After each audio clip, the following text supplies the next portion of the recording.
Aujourd'hui, je vais vous parler d'une compétence essentielle, notamment à l'heure de l'intelligence artificielle, celle de l'esprit critique, la clé pour prendre de bonnes décisions.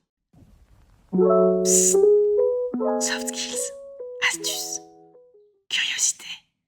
On aime tous penser qu'on est rationnel, qu'on pèse le pour et le contre de façon logique, mais la vérité, c'est que notre cerveau nous joue des tours en permanence.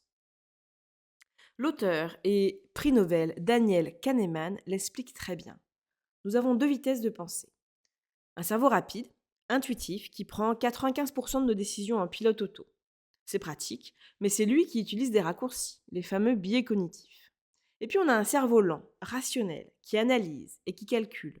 Lui, il est fiable, mais il est paresseux, et il demande beaucoup d'énergie.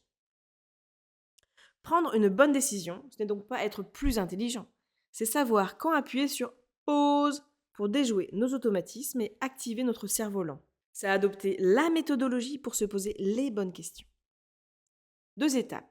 La première est d'apprendre à reconnaître vos biais préférés. Il en existe des dizaines, mais en voici trois que vous croisez tous les jours au bureau. D'abord, on a le biais de confirmation. C'est le plus courant. Il ne nous fait pas chercher la vérité, il nous fait chercher ce qui confirme nos propres croyances. L'exemple type, celui du biais du champion. On a tous un collègue en qui on a une confiance aveugle. Même si ses derniers projets sont des fiascos, on continue de lui accorder du crédit en ignorant les signaux d'alerte, juste parce qu'il confirme notre croyance initiale, c'est un champion. Ensuite, on a l'excès de confiance. On a tendance à surestimer nos propres capacités. On sous-estime les risques d'un projet parce qu'on est sûr de nous.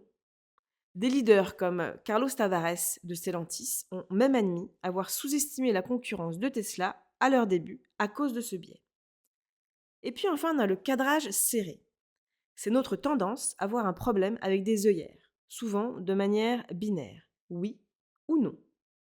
Exemple, un collaborateur vous dit « Je dois démissionner ou non ?» Le cadrage est serré. En activant votre esprit critique, vous ouvrez le cadre. Le problème est-il de quitter l'entreprise ou de réaliser un projet personnel? La solution n'est peut-être pas la démission, mais un changement au niveau de ses missions ou alors simplement de l'encourager à en discuter avec son boss. La deuxième étape est d'activer votre cerveau lent avec trois questions clés. La première, suis-je assez neutre émotionnellement? Les émotions telles que le stress, la joie ou la colère sont des polluants pour notre rationalité.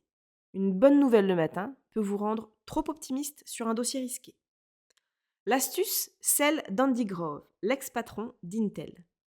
Quand son entreprise était en crise, il a pris de la distance en demandant à son DG: si on nous licenciait et qu'un nouveau PDG arrivait, que ferait-il? Réponse: il nous sortirait de ce marché. Et ils l'ont fait.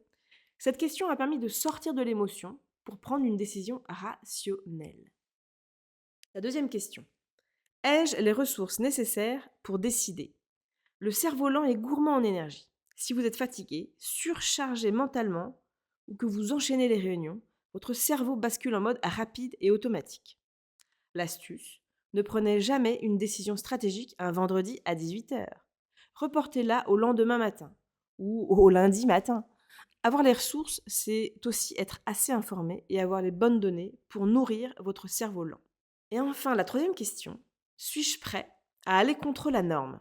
C'est le fameux biais de conformisme. On a tous vécu cette expérience. Dans une réunion, tout le monde semble d'accord. Allez-vous oser être le seul à exprimer un doute? L'astuce: la performance d'une équipe dépend de sa capacité à exprimer la pensée divergente. Et c'est le rôle du manager de créer un climat où dire «je ne suis pas d'accord» est non seulement accepté, mais encouragé.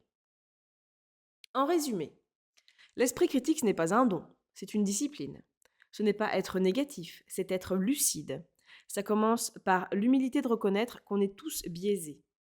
Et ça continue en s'entraînant, seul ou en équipe, à chasser nos biais pour poser les bonnes questions au bon moment. On se retrouve mardi prochain pour un nouvel épisode de Kezako by DMM.